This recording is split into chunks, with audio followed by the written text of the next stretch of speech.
अस्सलामु अलैकुम वरहमतुल्लाहि वबरकातुहू।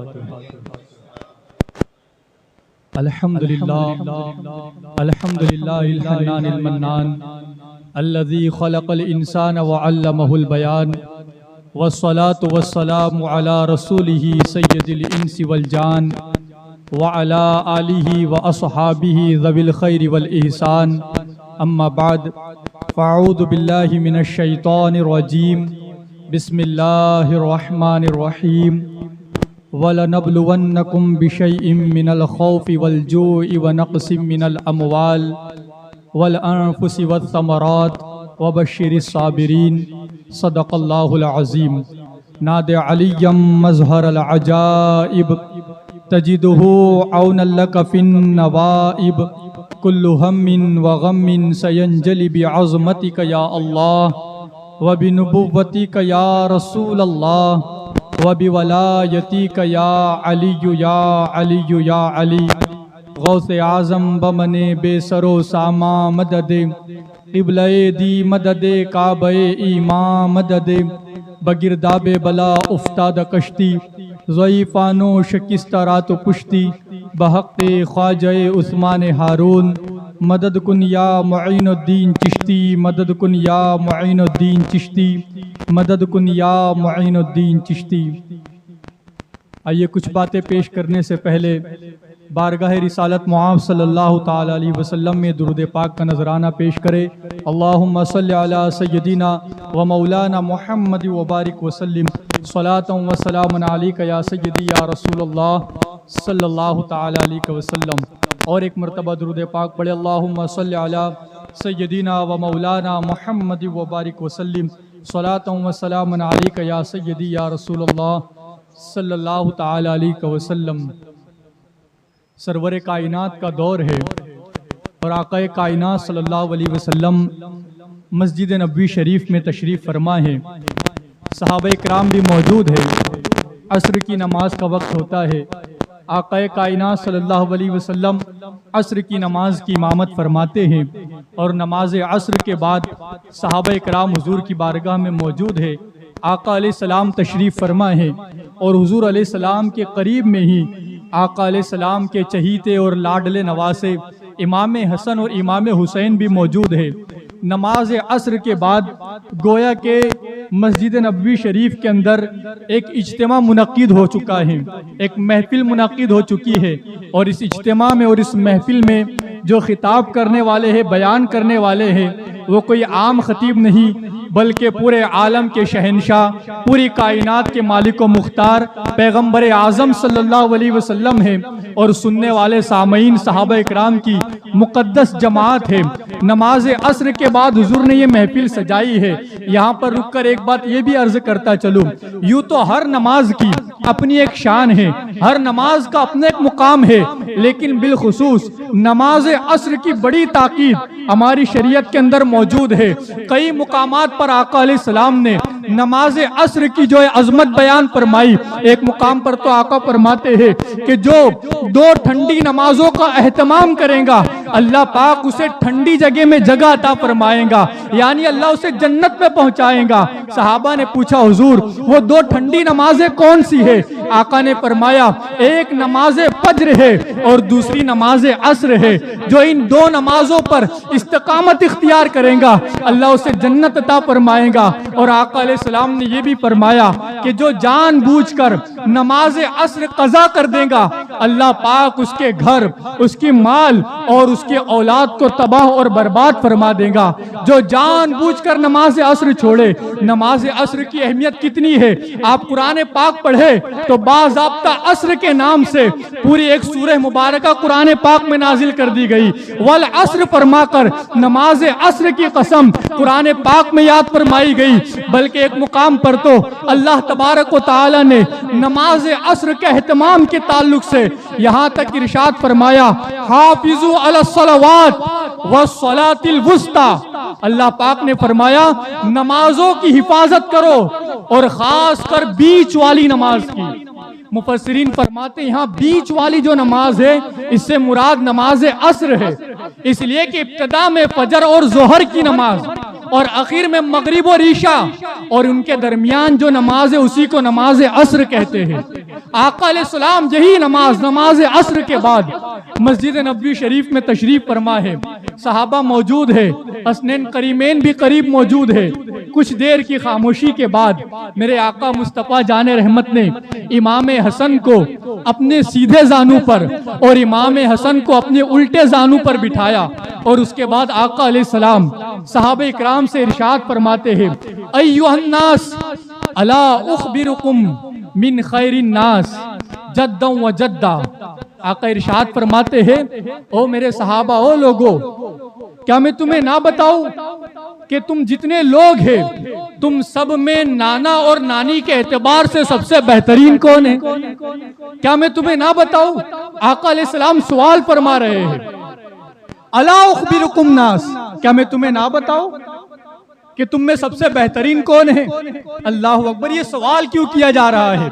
शारहीन फरमाते हैं, दरअसल सवाल फरमा करके जो मजमे में लोग मौजूद होते हैं, सवाल करके उनकी तवज्जो को अपनी तरफ मबजूल कराई जाती है, उनको खबरदार किया जाता है कि अब बहुत ही अहम बात, बहुत ही अहम नुक्ता अब आपके सामने बयान किया जाना है, तो सामईन जो सवाल सुनकर के बिल्कुल मुतवज्जो हो जाए।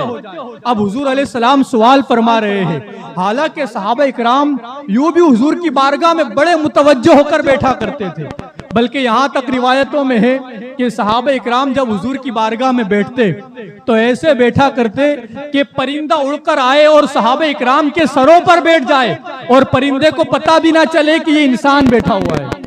इतने साकिन होकर के, बिल्कुल मुतवज्जो होकर के हुजूर की बारगाह में बैठा करते। लेकिन आज हुजूर सवाल फरमा करके सहाबा इकराम को और ज्यादा अपनी तरफ मुतवज्जो फरमा रहे हैं और सवाल फरमा रहे, क्या मैं तुम्हें ना बताऊं कि तुम में से वो कौन है जो नाना और नानी के एतबार से बेहतरीन है, तुम सब में अच्छा है? उसके बाद आका अलैहिस्सलाम ने दूसरा सवाल फरमाया, अला उखबिरुकुम बि खैरिन नास अम्महु व अम्मा।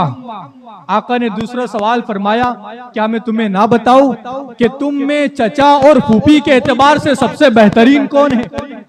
फिर आका अलैहिस्सलाम तीसरा सवाल फरमाते हैं, अला उखबिरुकुम बि खैरिन नास खालम व खाला।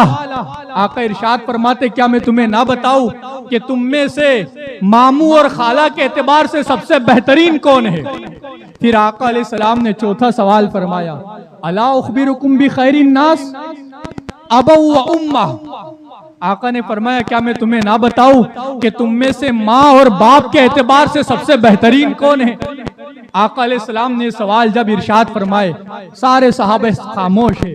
अब आका अलैहिस्सलाम खुद जवाब देते हुए इरशाद फरमाते हैं कि तुम जानना चाहते हो सबसे बेहतरीन कौन है?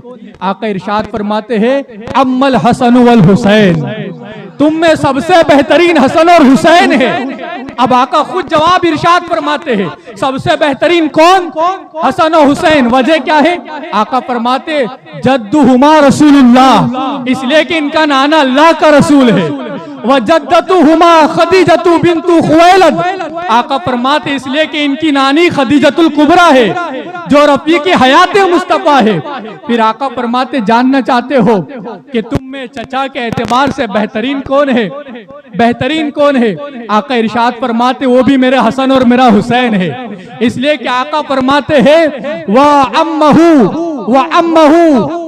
अम्महु जाफर इब्न अबी तालिब। आका फरमाते, इसलिए कि इनका चचा जाफर इब्न अबी तालिब है जो मौला अली का भाई है, रसूलुल्लाह के चचा के बेटे हैं, और जिनके बारे में नबी ने फरमाया उनकी शहादत के बाद कि मैंने जाफर को जन्नत में देखा, अल्लाह ने उन्हें पर अता किया, वो जन्नत के 10 दर्जे में चाहते उड़कर चले जाते हैं। वो जाफर इनके चचा है। फिर आका फरमाते हैं, व अम्मतुहु उम्मे हानिया। और जानना चाहते हो फूफी के एतबार से बेहतरीन भी हसन और हुसैन है, इसलिए कि उनकी फूफी का नाम उम्मे हानी है जिनके घर से हुजूर को मेराज के लिए बुलाया गया है। फिर आका इरशाद फरमाते, जानना चाहते हो खालू के एतबार से, मामू के एतबार से बेहतरीन कौन है? मामू के एतबार से बेहतरीन कौन? आका इरशाद फरमाते, वो भी मेरा हसन और मेरा हुसैन है। इसलिए कि आका फरमाते हैं व खालुकुम कासिम इब्ने रसूलुल्लाह, इसलिए कि इनका मामू अल्लाह के रसूल का बेटा जनाबे कासिम है, कासिम इब्ने रसूलुल्लाह है। फिर आका फरमाते हैं, जानना चाहते हो खाला के एतबार से बेहतरीन कौन है? आका इरशाद फरमाते हैं व खालतुहुमा ज़ैनबु व रुक़य्यतु व उम्मे कुलसूम व बनातु रसूलुल्लाह, के खाला के एतबार से भी बेहतरीन हसन और हुसैन है। इसलिए कि इनकी खाला का नाम ज़ैनब है, इनकी खाला का नाम रुक़य्या है, इनकी खाला का नाम उम्मे कुलसूम है, और ये तीनों अल्लाह के रसूल की शहजादियां है। ये सबसे बेहतरीन। अब कुर्बान जाए, उसी महफिल में मेरे आका ने इरशाद फरमाया, इज्तिमा मुनक्किद है कहाँ पर? तवज्जो कीजिएगा, कहाँ पर? मस्जिद नबवी शरीफ में। महफिल में कौन मौजूद है? सहाबा इकराम, सिद्दीक उमर, उस्मान और हैदर, बिलाल हबशी, सलमान फारसी जैसे बड़े बड़े सहाबा महफिल में मौजूद है। और बयान कौन कर रहा है? सरवर कायनात बयान फरमा रहे हैं। अल्लाह अकबर, आका कायनात बयान कर रहे हैं। अब अगर कोई हमसे सवाल करे कि ये मुहर्रम के दिनों में आप अपनी मस्जिद के अंदर ये हसनैन करीमैन की अजमतें क्यों बयान कर रहे हो, कहां से साबित है? जवाब दो, ये रसूलुल्लाह की सुन्नत से साबित है, या आका अलैहिस्सलाम की सुन्नत से साबित है। आका मस्जिद नबवी में महफिल सजा रहे हैं। अब आका अलैहिस्सलाम ने आगे हसनैन करीमैन की जो शान बयान फरमाई, उसी महफिल में आका फरमाते हैं व जद्दुहुमा फी जन्नह, इनके नाना भी जन्नती, व जद्दतुहुमा फी जन्नह, इनकी नानी भी जन्नती, व उम्मुहुमा फी जन्नह, इनकी माँ वालिदा भी जन्नती, व अबूहुमा फी जन्नह, इनके वालिद भी जन्नती, व खालुहुमा फी जन्नह, इनके मामू भी जन्नती, व खालतुहुमा फी जन्नह, इनकी खालाएं भी जन्नती, व हुमा फी जन्नह, और ये दोनों भी जन्नती। और फिर मेरे आका ने फरमाया, जो इन दोनों से मोहब्बत करेगा अल्लाह उसे भी जन्नत में दाखिल फरमाएगा।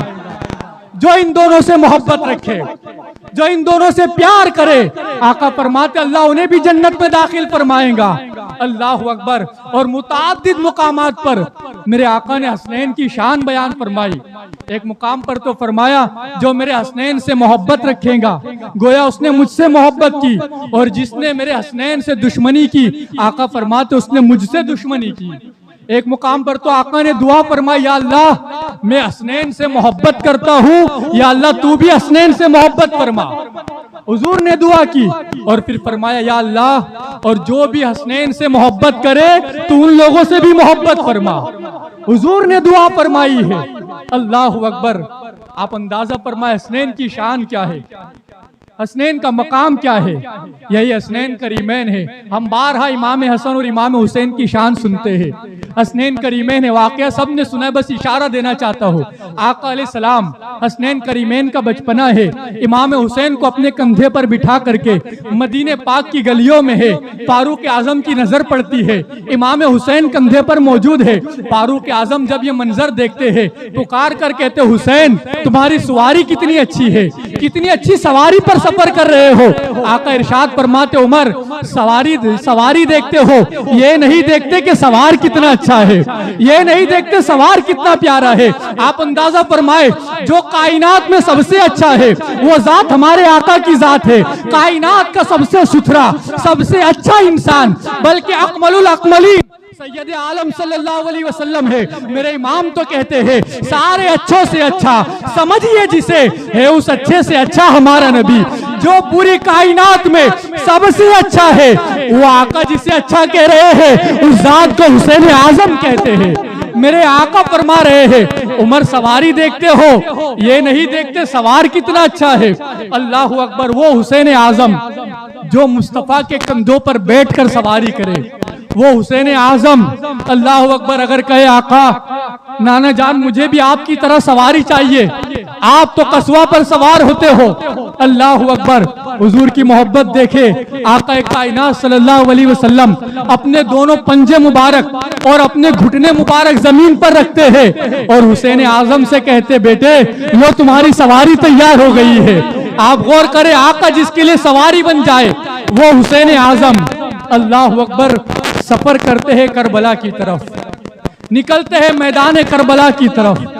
पहले तो मदीने को छोड़ा, हालांकि मदीने को छोड़ना भी कोई मामूली बात नहीं, कोई आसान बात नहीं है।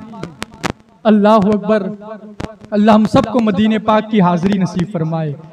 जब हम किसी मुकद्दस आस्थाने पर जाते हैं, अजमेर पाक हम सब ने हाजिरी दी है, हम भी जाते हैं अजमेर पाक। जब निकलने का वक्त आता है तो एक आशिक की कैफियत ये होती है, बार बार निकलते वक्त पलट पलट कर गरीब नवाज के गुंबद की जियारत करता है।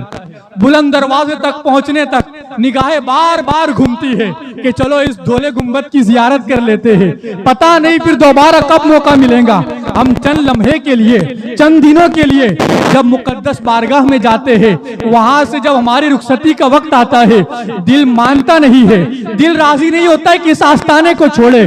जिस हुसैन आजम ने अपना पूरा बचपना मदीने में गुजारा हो, मदीने की गलियों में सफर किया हो, मुस्तफा जाने रहमत की उंगली पकड़कर जिस हुसैन ने पूरे मदीने की तफरी की हो, उस मदीने को हुसैन पाक छोड़ रहे हैं। अल्लाह अकबर। कौन हुसैन आजम जिन्होंने मदीने पाक में रह करके अपने नाना का लुआबे दहन पिया है। अल्लाह अकबर। हमने कल भी सुना कि हुसैन पाक को गुट्टी में लुआबे दहन पिलाया गया है, बार बार पिलाया गया है।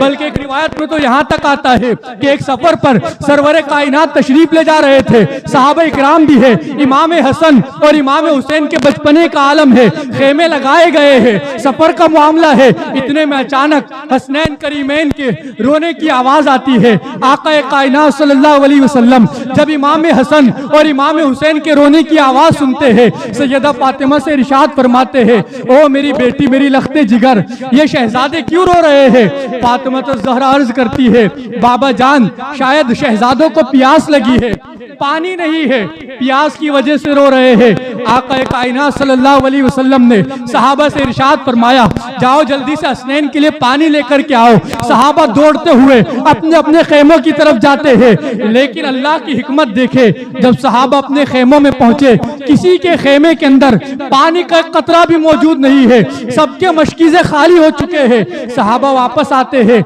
जब आका अलैहिस्सलाम ने देखा किसी के पास पानी मौजूद नहीं, आका ने इरशाद फरमाया, फातिमा लाओ, शहजादों को मुझ तक पहुंचाओ, मेरे हवाले करो। अल्लाह अकबर। फातिमा तो ज़हरा ने पहले इमाम हसन को दिया, फिर इमाम हुसैन को दिया। आका अलैहिस्सलाम ने क्या किया?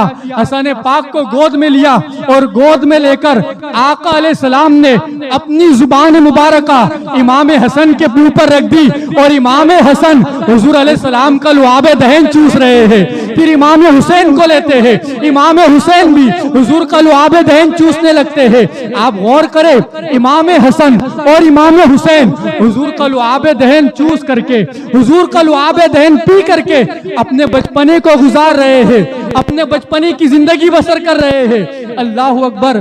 कौन सा लुआबे दहन? बात याद आई है तो इस तरफ भी बता करके फिर बात आगे बढ़ाओ। कौन सा लुआबे दहन? वो लुआबे दहन रसूल कि अगर खारे कुएं में पड़ जाए तो वो भी मीठे बन जाया करते हैं। वो लुआबे दहन कि अगर हजरत अबू उबैदा की पिंडली टूट जाए तो आका अलैहिस्सलाम की बारगाह में आए टूटा हुआ पैर लेकर, आका अपना लुआबे दहन लगाए तो पिंडली पहले से ज्यादा मजबूत नजर आए।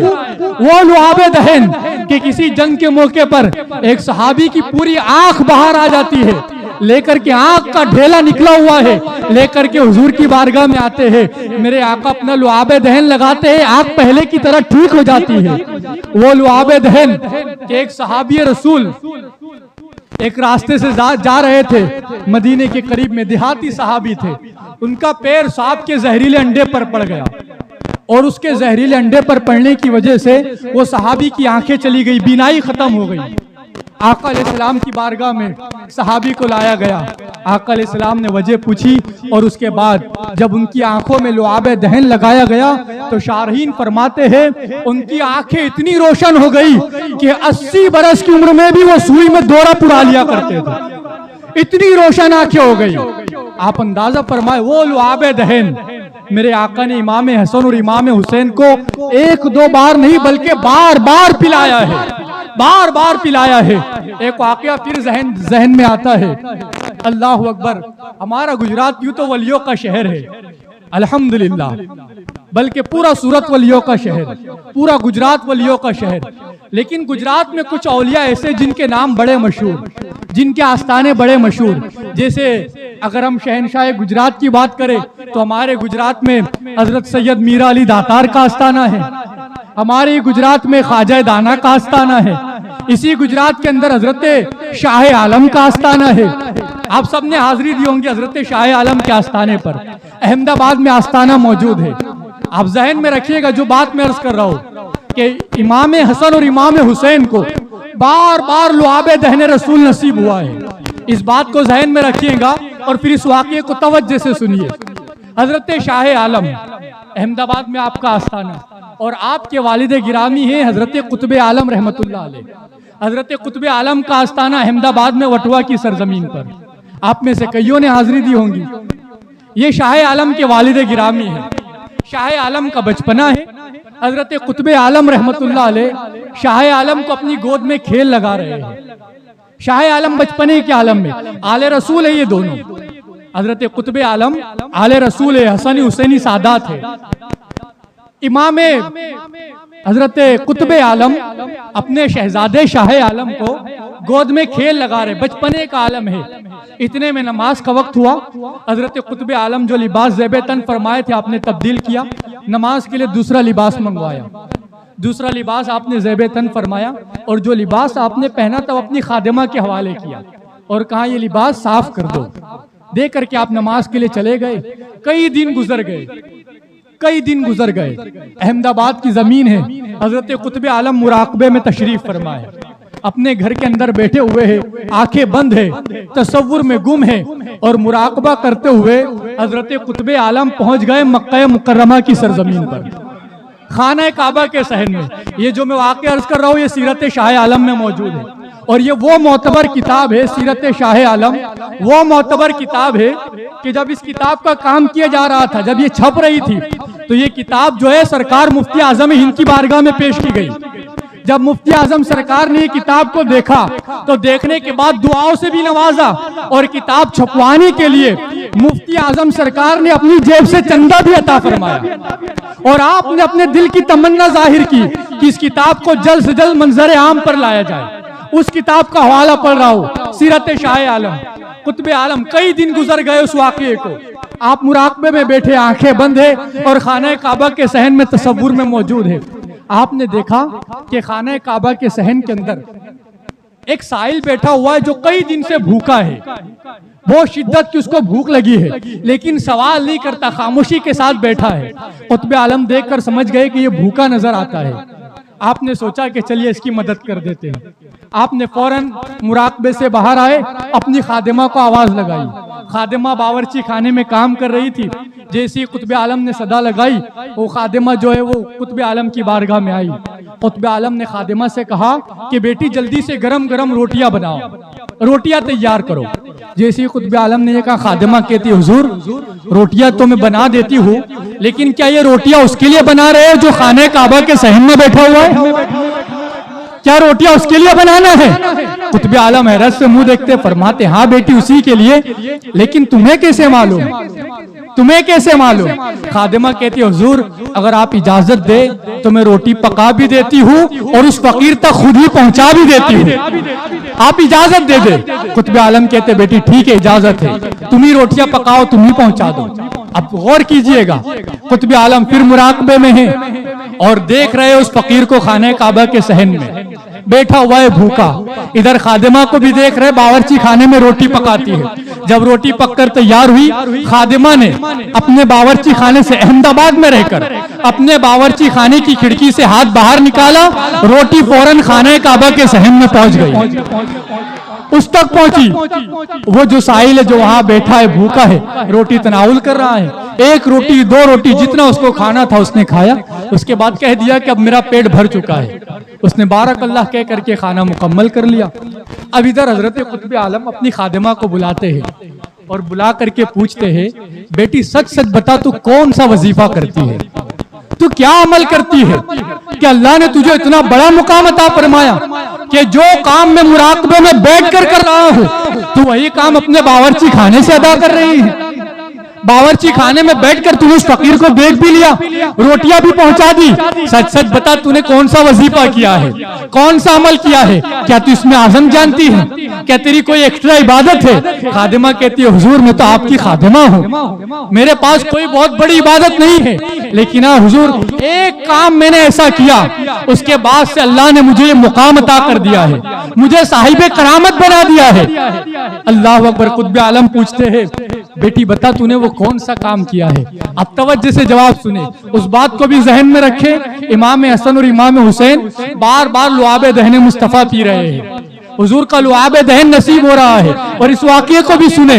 खादिमा कहती है, हुजूर एक मर्तबा आप अपने शहजादे शाह आलम को गोद में खेल लगा रहे थे, मैंने उस वक्त देखा कि शाह आलम बचपने के आलम में थे और शाह आलम का थूक मुबारक आपके जुब्बे पर लग गया था, आपके लिबास पर शाह आलम का थूक मुबारक आ गया। तो हुजूर जब आप नमाज का वक्त हुआ, आपने अपना लिबास तब्दील फरमाया और जिस लिबास पर शाह आलम का लुआब लगा था, थूक लगा था, आपने वो जुब्बा मेरे हवाले किया और मुझसे कहा कि उस जुब्बे को साफ कर दो। हुजूर जब आपने जुब्बा मेरे पास भेजा तो मेरे दिल में ख्याल आया, या अल्लाह इस जुब्बे पर एक आले रसूल शाह आलम का थूक लगा है, इस जुब्बे पर शाह आलम का लुआबे दहन मौजूद है। हुजूर मेरे दिल में ख्याल आया कि जिस जुब्बे पर आले रसूल का लुआबे दहन है, आले रसूल का थूक है, उस जुब्बे को धोकर के मैं पानी यूं ही जाया कर दूं, उस पानी को गंदी जगह पर, नापाक जगह पर बहा दूं। मेरे दिल को गवारा ना हुआ और हुजूर मैंने उस जुब्बे को जब धोया, उसका जितना पानी निकला, हुजूर वो सारा पानी जब भी मुझे प्यास लगती मैं वही पानी पीती जिस पानी से मैंने शाह आलम का थूक लगा हुआ जुब्बा धोया था, वही पानी में पीती जाती। हुजूर आले रसूल के थूक की बरकत है कि अल्लाह ने मुझे साहिबे करामत बना दिया है, या आले रसूल के थूक की बरकत है।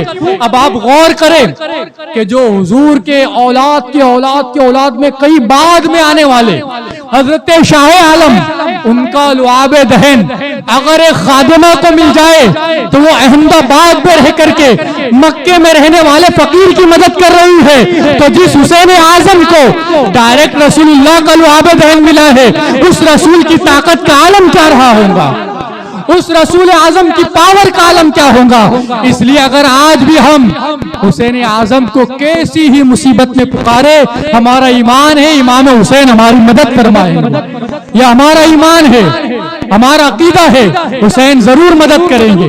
बार बार जिसे लुआबे दहने रसूल मिल रहा हो, अल्लाह अकबर।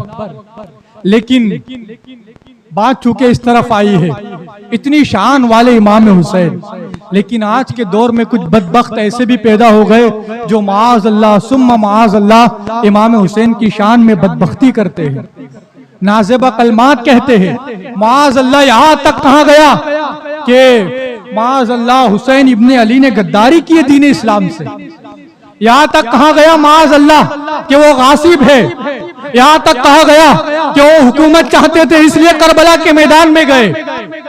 मेरे भाइयों एक बात बताए, सरदारी और हुकूमत वो चाहता है जिसके पास सरदारी ना हो, जिसके पास हुकूमत ना हो वो सरदारी चाहता है। अरे जिसे मेरे आका मुस्तफा जाने रहमत ने जन्नती जवानों का सरदार बना दिया हो, उसे भला दुनिया की सरदारी से क्या गरज, दुनिया की हुकूमत से क्या लेना देना। जिसे पूरी कायनात की सल्तनत अता कर दी गई हो उसे क्या लेना देना। लेकिन कहा जाता है माज़ अल्लाह उन्होंने सरदारी के लिए जंग की, उन्होंने माज़ अल्लाह सुम्मा माज़ अल्लाह हुकूमत के लिए जंग की। और यहाँ तक कहा जा रहा है कि यजीद हक पर है और वो अमीरुल मोमिनीन है और वो खलीफतुर रसूल है, और बाज़ाब्ता यजीद के नाम के साथ कुछ बदबख्त रदी अल्लाह तआला अन्हु जैसे अलकाबात लगा रहे हैं। ये खतरनाक दौर हमारा आ गया माज़ अल्लाह। लेकिन एक बात याद रखे, अच्छी तरह याद रखे कि जिस तरह यजीद मिट गया, यजीद मर गया, उसी तरह यजीद के मानने वाले भी मर जाएंगे, खत्म हो जाएंगे, उनका नामो निशान भी मौजूद नहीं रहेगा। लेकिन जिस तरह हुसैन जिंदा है, हुसैन के मानने वाले भी हमेशा जिंदा रहेंगे। ना तो हुसैन मरे ना तो हुसैन वाले मर सकते हैं। हुसैन कल भी जिंदा थे, हुसैन आज भी जिंदा है और हुसैन सुबह कयामत तक जिंदा रहेंगे।